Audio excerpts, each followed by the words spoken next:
ओम नमः शिवाय। सभी व्यूअर्स को धन्यवाद करते हुए सूर्य के राशि परिवर्तन के बारे में संक्षेप में बताने की कोशिश कर रहे हैं, क्योंकि ये सूर्य जो है वो हर महीने अपनी राशि बदल लेते हैं। सूर्य सौर मंडल के बहुत शक्तिशाली पावरफुल ग्रह हैं और मतलब हमको प्रत्यक्ष रोज देखते हैं, रोज इनके दर्शन करते हैं।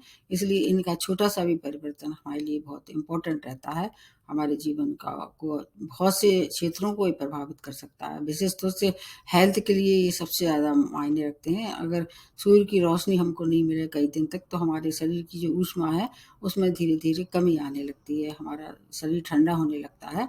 तो अब ये अपनी राशि बदल के 16 दिसंबर से लेके और 14 जनवरी तक धनु राशि में प्रवेश करेंगे। मतलब अभी ये चल रहे हैं वृश्चिक राशि, जो कि इनकी मित्र की राशि, मंगल की राशि है। अब धनु राशि किसकी? गुरु बृहस्पति की राशि है और बृहस्पति का ये सम्मान करते हैं, इनके मतलब शत्रु नहीं है, और इसलिए ये परिवर्तन भी काफ़ी अच्छा होगा। लेकिन जो नेक्स्ट परिवर्तन होगा मकर संक्रांति वाला, वो परिवर्तन काफ़ी कुछ अलग होता है और परिवर्तन को देखते हुए। जैसे कि एक कर्क संक्रांति होती है, एक मकर संक्रांति, ये दो संक्रांति काफ़ी अलग होती हैं।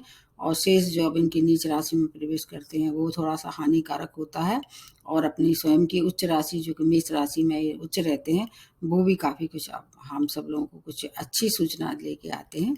तो सूर्य के लिए ऐसा कहा जाता है, ये सौरमंडल के सबसे ज़्यादा पावरफुल अग्नि तत्व के मालिक हैं ये, और इनके बगैर सृष्टि की कल्पना करना बिल्कुल असंभव है। और एक अच्छे जीते जागते उदाहरण है, हमें अपनी नेट आंखों से ये दिखते हैं। इनका उदय होना, अस्त होना सब कुछ निश्चित होता है। जितने भी प्लैनेट हैं सब इनके इर्द-गिर्द अपनी ऑर्बिट में घूमते रहते हैं समय-समय से, लेकिन ये बहुत तेज़ी से घूमते हैं। अपना एक-एक चक्र जो है वो 1 महीने में पूरा कर लेते हैं। मतलब इनका निश्चित है, हर काम बिल्कुल निश्चित है, अनुशासित है और समय से हो जाता है। इसलिए इनके लिए ऐसा कहा जाता है कि अगर आपके नेटल चार्ट में सूर्य पावरफुल है, आपके जीवन के बहुत से संघर्ष ही खत्म कर देगा। तो अब इनकी जो कहना जो परिवर्तन है बहुत सी राशियों के लिए कैसे आ रहे हैं, सुखद सूचना लेके आ रहे हैं। सूर्य जो है संक्रांति जो अब हो रही है, इसमें ये खरमास में प्रारंभ हो जाएगा। खरमास क्या होता है? इसमें शुभ कार्य नहीं होते हैं। इन दोनों लगभग 1 महीने के मतलब ये कोई भी अगर ऐसा कार्य है तो आपको या तो टाल देना चाहिए। अगर बहुत आवश्यक हो तो फिर उसको कुछ समय थोड़ा-सा दस्तूर करके उसको छोड़ देना चाहिए। जैसे शादी-विवाह है, उसको आप फिक्स कर सकते हैं लेकिन अभी संपन्न नहीं कर सकते हैं। ये शुभ काम इसमें वर्जित होते हैं। इस दौरान कुछ एक अद्भुत घटना हो रही है, पिछले कई महीने से हो रही है। सूर्य के साथ-साथ शुक्र भी, बुध भी, ये भी इनके साथ लगातार इनके साथ रह रहे हैं। तो सूर्य के साथ जैसे मैंने बताया, बुध की युति सूर्य-बुध आदित्य योग का निर्माण करती है, और सूर्य के साथ शुक्र की युति अच्छी नहीं मानी जाती है। इस दौरान राहु और मंगल की दृष्टि का भी इनको सामना करना पड़ेगा। इन सब चीज़ों से जो है हमारा जो मतलब कहना चाहिए जीवन है उसमें काफ़ी कुछ चेंजेस दिखाई देंगे। सूर्य आत्मबल है, पिता है, आत्मा है, और हमारे जीवन की जो गवर्नमेंट से जुड़ी जो भी कार्य हैं इन सबको उत्तरदायित्व रखते हैं ये। अगर अच्छा सूर्य है तो आपको गवर्नमेंट सेक्टर से काफ़ी कुछ लाभ होंगे। आप हो सकता है कि आपको गवर्नमेंट जॉब भी मिल जाए, आपको मान प्रतिष्ठा में वृद्धि होगी, आपकी बहुत अच्छी मतलब पोज़ीशन में आप स्टैंड कर सकते हैं। लेकिन अगर राहु के साथ इनकी समय दृष्टि बात हो रहा तो थोड़े-से शुभ प्रभाव में कमी दिखाई देगी। नेटल चार्ट में इन्हें एक घर का स्वामित्व प्राप्त है। कालपुरुष की कुंडली से 5th भाव की ये के मालिक हैं, और ऐसा कहा जाता है जो तेज ग्रह होते हैं उनको हम क्रूर या तेज ग्रह दोनों ही कह सकते हैं। 3, 6, 11 भाव में अच्छे परिणाम देते हैं, लेकिन 10वां भाव इनका कारक भाव है, यहाँ ये दिग्बली हो जाते हैं। तो जहाँ तक है मित्रता इनकी सूर्य के साथ चंद्रमा की है, चंद्रमा से इनकी और आपने देखा होगा कि शुक्र और बुध भी या तो इनके साथ रहते हैं या एक घर आगे या एक घर पीछे रहते हैं। शनि से इनकी मित्रता नहीं है और शुक्र से भी इनके संबंध अच्छे नहीं हैं। राहु केतु तो ग्रहण लगाते ही हैं सूर्य पे, आपको पता ही होगा ये सब बातें मैं कई बार दोहरा चुकी हूँ, इसको बार-बार रिपीट करने से केवल वीडियो का लंबा करना है। आप प्रत्येक राशि के लिए क्या प्रभाव लेके आ रहे हैं, ये देखना चाहिए। और इनके पास एक दृष्टि होती है जहाँ से ये बैठते हैं, वहाँ से सप्तम दृष्टि को दृष्टिपात करते हैं। इस समय शुक्र भी इनके साथ होंगे, बुध भी होंगे, उनका भी प्रभाव होगा। आपको उसके लिए मेरा पिछला वीडियो देखना ही होगा। हर एक राशि के लिए मैंने अलग-अलग एक मतलब 2 वीडियो बनाए हैं, पर हर एक के लिए डिटेल में बताया है। मेष राशि से प्रारंभ करते हैं। मेष राशि के स्वामी राशि मंगल है। अभी ये वृश्चिक राशि में ही चल रहे हैं, जो कि स्वामी राशि मेष के भी मंगल होते हैं। अब ये अपनी राशि बदल के आपके 9th भाव, जो कि भाग्य स्थान है, इसमें गोचर करेंगे। मूल त्रिकोण के हिसाब से देखें तो ये भाव अच्छा है, अदरवाइज ये इनका कारक भाव तो नहीं कहा सकता है। और 5th भाव की लॉर्डशिप है आपके नेटल चार्ट में, तो आपको 2 भाव को एक्टिवेट कर देंगे। तो गवर्नमेंट सेक्टर से लाभ, संतान की समस्याएं अगर कोई चली आ रही थी, उसमें अच्छी सूचना दिखाई दे रही है। प्रेम प्रसंग के लिए अच्छा नहीं, क्योंकि जो तेज ग्रह होते हैं वो प्रेम प्रसंग में थोड़ी सी अनबन कर देते हैं, मतभेद डाल देते हैं। घर में धार्मिक आयोजन हो सकता है, उस पे आप व्यय करें, क्योंकि 9th भाव में है ये, तो एक दृष्टि इनके पड़ेगी आपके 3rd भाव पे। तो छोटे भाई बहनों से अच्छा सहयोग प्राप्त होगा। शत्रुओं से थोड़ी सी आपको सावधानी रखनी चाहिए। अगर व्यापारी हैं तो बड़े इन्वेस्टमेंट से इस समय बचाव कर रखना है आपको। बाकी और चीज़ों में, शिक्षा में आपके लिए अत्यंत श्रेष्ठ समय है। विद्यार्थियों के लिए समय बहुत ही अच्छा है। अगर आप धर्म कर्म से जुड़ के चलेंगे तो आपके लिए जो भी परेशानियां हैं, सूर्य देव उन पर कृपा करके उन परेशानियों से आपको मुक्त करने वाले हैं। आपके लिए समय अच्छा है, क्योंकि मेष राशि मंगल की और मंगल इनके परम मित्र हैं। अब दूसरी जो राशि बनती है ये है वृषभ राशि। स्वामी राशि शुक्र है, इनके साथ ही साथ चल रहे हैं ये, तो आपके अष्टम भाव में गोचर है। तो ऐसे कहा जाता है अष्टम भाव में कोई भी ऐसा ग्रह जो अच्छा नहीं देता है फल। और इधर 4th भाव की लॉर्डशिप है। दोनों ही भाव किसके हैं? आपके अध्यात्म के हैं ये। 4th और अष्टम और 12th भाव अध्यात्म के भाव देखे जाते हैं। तो आपको क्या है, थोड़ी सी परेशानी हो सकती है। आपको किसी से वाद विवाद नहीं करना है, और जीवन साथी से तो बिल्कुल भी नहीं करना है। परिवार के लोगों से आप मिल मिला के चलेंगी तो आपकी बहुत सी परेशानियां स्वयं ही हल हो सकती हैं। चोट चपेट दुर्घटना की भी परेशानी दिखाई दे रही है। शुक्र के साथ युति बनी हुई है, इसलिए बचाव भी शुक्र इनका आपका निश्चित रूप से करेंगे। बाकी अगर हेल्थ की भी कोई प्रॉब्लम थी तो उसमें परेशानी हो सकती है। लेकिन अगर आप ऑकल साइंस, एस्ट्रोलॉजी या कोई गुप्त विद्या में आपकी रुचि थी, उसमें उपलब्धियां हो सकती हैं। अध्यात्म की दुनिया में अगर आप अपना रुचि रखते हैं तो उसमें कुछ नई नई बातें आपके सामने आ सकती हैं। आपकी जीवन साथी और स्वयं की हेल्थ उसको भी प्रभावित कर सकती है। कोई भूमि वाहन का सौदा करना चाह रहे थे तो इस समय कर सकते हैं। व्यय होगा, लेकिन चूंकि ये आपके 4th भाव की लॉर्डशिप है, इसलिए आपकी माता की हेल्थ थोड़ी सी प्रभावित हो सकती है, वहाँ इग्नोर ना करें। शेष चीजें आपके लिए अच्छी हैं, मतलब भौतिक सुख सुविधाओं के लिए समय अच्छा है, अध्यात्म के लिए अच्छा है, लेकिन हेल्थ में और आपके शत्रुओं से थोड़ी सी परेशानी हो सकती है। वहाँ आपको ध्यान रखना है। किसी को भी आप मतलब वाद विवाद ना करें, तो बचाव भी है। ऐसा नहीं कह सकते कि पूरी तरह से डिस्ट्रॉय करेंगे आपके लिए। और रेमेडी मैं सबसे बाद में बताती हूँ। उसके बाद नेक्स्ट जो बनती है मिथुन राशि। स्वामी राशि बुध है, और आपके बुध के सूर्य परम मित्र हैं, 7th भाव में गोचर कर रहे हैं। तो 7th भाव इनका मतलब कारक तो नहीं मानते हैं, और 3rd भाव की लॉर्डशिप है। 3rd भाव जरूर इनका कारक है। तो बुध के साथ युति है, तो सूर्य बुध का आदित्य योग का निर्माण भी करेंगे। तो आपके लिए जीवन साथी से और व्यापारियों से अगर कोई अनबन चली आ रही थी तो वो समाप्त होने वाली है। अगर आपका वैवाहिक जीवन अस्त व्यस्त चल रहा था किसी भी कारण से, उनसे तालमेल नहीं बैठ रहा था, वो समाप्त हो जाएगा। पराक्रम का जो फल अब तक नहीं मिल रहा था, वो मिलना शुरू हो जाएगा। कोई मित्र है जो आपका सहयोग करेगा, उससे आप धन भी कमाएंगे, और व्यापार में वृद्धि के भी दिखाई दे रहे हैं आसार कि व्यापार में वृद्धि करेंगे, उससे धन लाभ होगा। आपकी जो स्वयं की सेल्फ कॉन्फिडेंस है, उसमें काफी कुछ वृद्धि दिखाई दे रही है। जो अब तक आप अपने आप को नर्वस महसूस करते थे, क्योंकि मिथुन राशि पे अभी बस ढैया का प्रभाव है, इसलिए थोड़ा सा आपको नर्वसनेस लग रही थी, अब वो समाप्ति की ओर है। पूरी तरह से आप बिल्कुल 17 जनवरी तक मुक्त हो जाएंगे, और हर एक कार्य में जो बाधा आ रही थी उस समाप्ति की ओर है। मतलब अब आपका जो समय है वो अच्छा आने वाला है। उसके बाद नेक्स्ट जो बनती है कर्क राशि। स्वामी राशि चंद्रमा है, और इनके मित्र है 6 भाव में गोचर कर रहे हैं, जो कि इनका कारक भाव है। 2nd भाव की लॉर्डशिप है, ये इनका कारक नहीं है, लेकिन चूंकि चंद्रमा से मित्रता है इसलिए आपको ये फायदा होगा। लेकिन वाणी में थोड़ी सी उग्रता दे सकते हैं, थोड़ी सी जल्दबाजी का कोई भी निर्णय लेना है तो उसमें थोड़ा-सा सोच समझ के निर्णय लें। बाकी रोग, ऋण, शत्रु इनसे सबसे छुटकारा मिलेगा। अगर आपका एक दृष्टि इनकी कहाँ पड़ रही है 12th हाउस पे, तो अगर विदेशों से जुड़ के कोई कार्य कर रहे थे, व्यापार कर रहे थे या वहाँ अप्लाई किया था, अभी तक कोई अच्छे रिजल्ट नहीं मिल रहे थे, वो मिलने की संभावना दिखाई दे रही है। बस आपको अपने जीभ पे कंट्रोल रखना है। सेकंड भाव आपकी वाणी का है और खाने पीने पे भी कंट्रोल रखना है, अन्यथा हेल्थ खराब हो सकती है। परिवार के रिश्ते वो जो थोड़े से उसमें परेशानी का सामना करना पड़ेगा।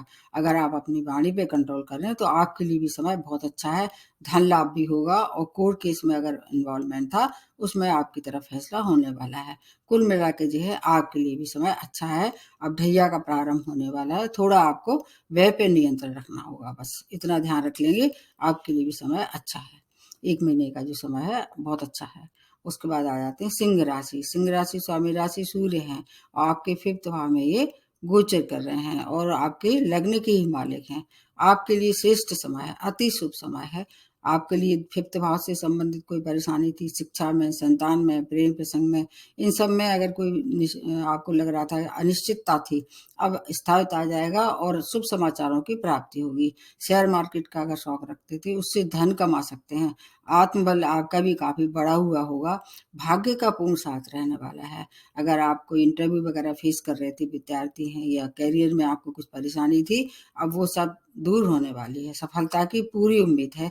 यात्राएं भी करेंगे वो आपके लिए लाभप्रद रहेंगी। आपके लिए समय बहुत श्रेष्ठ है। संतान के संबंध कोई परेशानी थी, अब उस संबद्ध जो परेशानी थी संतान की सुख की या संतान की उन्नति की या उनकी कोई परेशानी थी, वो सॉल्व होने वाली है। खुश हो जाइए, आपके लिए समय बहुत ही अच्छा है। उसके बाद आ जाते हैं कन्या राशि। कन्या राशि स्वामी राशि बुध हैं जो सूर्य के परम मित्र हैं। 4th भाव में गोचर हो रहा है, ये इनका कारक नहीं है, केंद्र भाव है और 12th भाव की लॉर्डशिप है। दोनों ही भाव में मिला जुला रहने वाला है, क्योंकि बुध के साथ इनकी अच्छी पटरी बैठती है और शुक्र के साथ भी बुध और शुक्र मिलके लक्ष्मी नारायण योग का निर्माण करते हैं। तो इसलिए विदेशों से जुड़ के कोई कार्य कर रहे थे उसमें आपको धन लाभ कमा सकते हैं। आपकी अगर कहीं ऐसी कोई अटका हुआ था काम विदेशों से, उसमें आपको सफलता मिलेगी। भूमि वाहन का जो सौदा कर रहे थे उसमें आप क्रय कर सकते हैं, विक्रय ना करें। मतलब आप खरीद सकते हैं लेकिन बेचें ना। रिश्तों में मधुरता आएगी। कार्य क्षेत्र में शुभ सूचना के साथ साथ नए कार्य की शुरुआत भी आप कर सकते हैं। बाकी मदर की हेल्थ थोड़ी सी जरूर परेशानी में आपको डाल सकती है, उस पर थोड़े से एक्सपेंडिचर दिखाई दे रहे हैं। आपके लिए भी समय अच्छा है। आपको थोड़ा सा ध्यान रखना होगा अपनी माँ की हेल्थ का, और इसके अलावा व्यय पे नियंत्रण रखना है। अगर कोई ऐसा लग्जूरियस सामान खरीदने की इच्छा रखते थे, थोड़ा सा नियंत्रण रखें, खरीद लें। इतना खराब समय नहीं, क्योंकि आय भी आपकी रहने वाली है, इसलिए आपके लिए भी समय अच्छा है।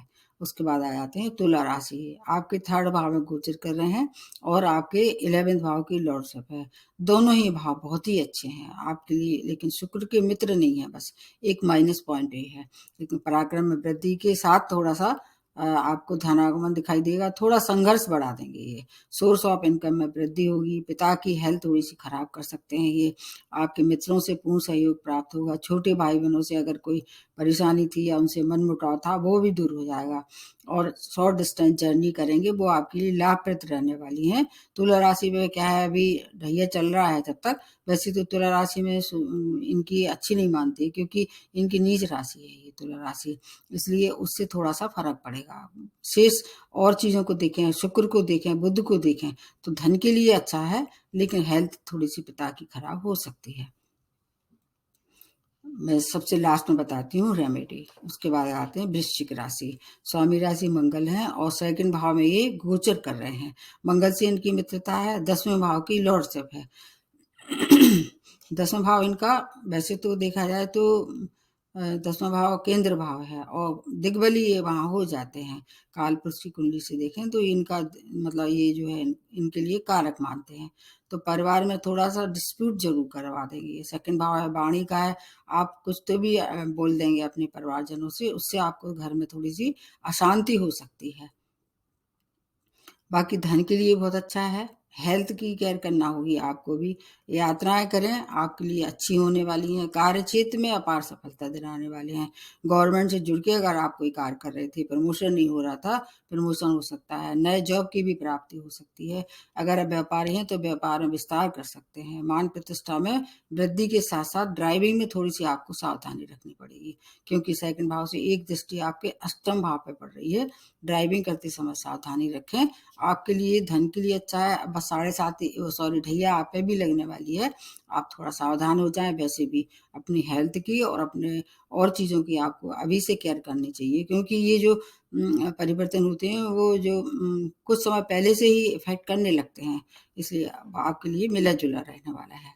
उसके बाद नेक्स्ट जो बनती है धनु राशि, आपके ही राशि में ये गोचर कर रहे हैं, लग्न में, मतलब फर्स्ट भाव जो है आपका पहला भाव, उसमें और 9th भाव की इनके पास लॉर्डशिप है आपके नेटल चार्ट में। तो आपके लिए पिता का सहयोग, भाग्य का पूर्ण सहयोग होगा। आपके लिए बहुत अच्छा समय है। बस आपको 2 चीज़ों का ध्यान रखना है, आपको ईगो नहीं करना है और क्रोध की मात्रा, क्रोध पे कंट्रोल कर पाएँ तो आपके लिए समय बहुत अच्छा है।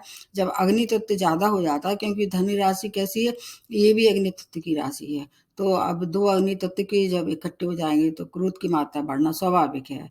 उसको थोड़ा-सा आप अपने विवेक से उसको नियंत्रण रखेंगे तो आपके लिए समय अच्छा है। आत्मविश्वास करें, लेकिन अति आत्मविश्वास ना करें। इंटरव्यू में सफलता मिलना तय है। अगर आपने पहले से ही कोई अप्लाई किया था जॉब के लिए तो अच्छे शुभ समाचारों की प्राप्ति होगी। जॉब में अगर कोई काम अटका हुआ था तो वो प्रमोशन हो सकता है। व्यापारी हैं तो व्यापार में अति शुभ समाचारों के साथ-साथ धन की भी प्राप्ति होगी। आपके लिए भी समय बहुत ही अच्छा है। धर्म कर्म में रुचि बढ़ा के चलेंगे तो बहुत और ज़्यादा फायदा होगा, क्योंकि अब आप पे बस जाती हुई 7.5 है। धन की प्रचुर मात्रा में प्राप्ति होगी, मान सम्मान में वृद्धि होगी, दूर की यात्राएं करेंगे। 9th भाव से दूर की यात्राएं भी देखते हैं। दूर की यात्राएं सुखद रहने वाली हैं। हर तरह का मान सम्मान आपको प्राप्त होगा। उसके बाद नेक्स्ट जो बनती है मकर राशि। मकर राशि के 12th भाव में गोचर कर रहे हैं और शनि से इनकी शत्रुता है, अष्टम भाव की लॉर्डशिप है। तो ये दोनों ही भाव अच्छे तो नहीं है, लेकिन कुछ एक फायदा हो सकता है। अगर आप विदेश में रह रहे हैं या विदेश से जुड़ के कोई कार्य कर रहे थे, उसमें अच्छी सूचना है, वो आपके लिए उपलब्धि भरा समय हो सकता है। आपको कोई गैर कानूनी कार्य नहीं करना है और किसी भी पचड़े में नहीं पड़ना है। इस समय कोर्ट केस वगैरह अवॉइड कर दें। अगर इस समय चल रहा है कोई पहले से, तो इस समय कोशिश करें कि अभी मतलब उसका निपटारा ना हो, अन्यथा आपको वहाँ हानि हो सकती है। शत्रुओं से भी थोड़ी सी परेशानियों का सामना करना पड़ेगा, लेकिन धन की कोई कमी नहीं होगी, धन बराबर आएगा। अध्यात्म में उपलब्धियां दिखाई दे रही है, क्योंकि 12th भाव, 8th भाव और 4th भाव ये अध्यात्म के होते हैं। ये तो दोनों ही भाव एक्टिवेट हो रहे हैं, इधर 12th और इधर 8th भाव। अगर आप मेडिटेशन या अध्यात्म में रुचि रखते थे, कोशिश कीजिए, हो सकता है आपको इस दौरान कुछ ऐसा पूर्वाभास हो या वहाँ कुछ उपलब्धियां प्राप्त हो। अगर रिसर्च से जुड़े हुए सेक्टर हैं आपके पास, कुछ ऐसा पीएचडी वगैरह या कुछ ऐसा कर रहे थे, खोज कर रहे थे, तो ये समय अच्छा है। बाकी आपके लिए समय अच्छा है, मतलब ये परिवर्तन दिखाई दे रहा है कुछ जीवन के, कुछ नए परिवर्तन के साथ आप आगे बढ़ें, क्योंकि अगला जो परिवर्तन होगा आपकी राशि में ही होगा सूर्य का। तो आपको थोड़ा सा ध्यान किस पे रखना है, व्यय पे नियंत्रण रखना है, क्योंकि एक्सपेंडिचर दिखाई दे रहे हैं और वो किस पे होंगे, धर्म कर्म में होंगे। देखिए, अगर कहीं ऐसा है कि खर्च दिखाई दे रहे हैं, 12th भाव एक्टिवेट हो रहा है, तो आपको स्वयं ही कोशिश करना चाहिए कि अगर मान लीजिए मेडिकल से बचना है तो किसी रोगी को दान कर दीजिए। यदि ऐसा नहीं हो रहा तो किसी स्टूडेंट की मदद कर दीजिए, तो आपका धन भी खर्च हो जाएगा और आप स्वयं उस परेशानी से बच सकते हैं। आपको दान करना चाहिए, बाकी और चीज़ों में श्रेष्ठ समय है। उसके बाद आते हैं कुंभ राशि। कुंभ राशि की स्वामी राशि शनि है, जो इनके मित्र नहीं है, लेकिन भाव बहुत अच्छा है आपका। 11th भाव में गोचर कर रहे हैं, जिसमें हर ग्रह जो है वो अच्छे फल देने को बाध्य होता है। इधर 7th भाव की लॉर्डशिप है, तो आय के नए नए स्रोत के साथ आपके धनागमन दिखाई दे रहा है। आप पे भी 7.5 का बस सेकंड फेज चलने वाला है। मतलब आपके लिए समय मिला जुला रहेगा। जीवन साथी से कुछ परेशानी हो सकती है। माता पिता की हेल्थ भी अच्छी नहीं दिखाई दे रही है, उससे आपके घर में मानसिक क्लेश होगा, लेकिन चूंकि धन अच्छा आएगा और जीवन साथी की हेल्थ भी थोड़ी-सी उस पे खर्च दिखाई दे रहा है, माता-पिता की हेल्थ भी खराब होगी, लेकिन धन इतना आएगा कि बैलेंस कर लेंगे हर चीज़ से आपको, फिर बाहर भी निकाल लेंगे। शनि जो है वो कुंभ राशि वालों को ज़्यादा परेशान नहीं करते हैं। शनि की वजह से आप हर एक परेशानी से बाहर आके और अपना जीवन जो है सुचारू रख पाएँगे। बाकी और जो रेमेडी हो उसके लिए मैं आपको लास्ट में बताती हूँ। उसके बाद मीन राशि, आपके स्वामी राशि बृहस्पति हैं और धनु राशि की स्वामी भी बृहस्पति हैं। तो और गोचर जो 10th भाव में हो रहा है, 6 भाव की लॉर्डशिप है। दोनों ही भाव बहुत अच्छे हैं हर तरह से। दोनों ही भाव कारक भाव हैं। कार्य क्षेत्र में अनुकूलता, नए जॉब की प्राप्ति, जॉब में प्रमोशन ड्यू था तो इस समय कोशिश करेंगे तो उसमें सफलता मिलेगी। भूमि वाहन का सौदा कर सकते हैं। शत्रुओं से कोई परेशानी थी तो वो अब शांत हो जाएँगे। रोगों से मुक्ति होगी। कोर्ट केस में अगर इन्वॉल्वमेंट था तो उसमें भी आपकी तरफ फैसला होने वाला है।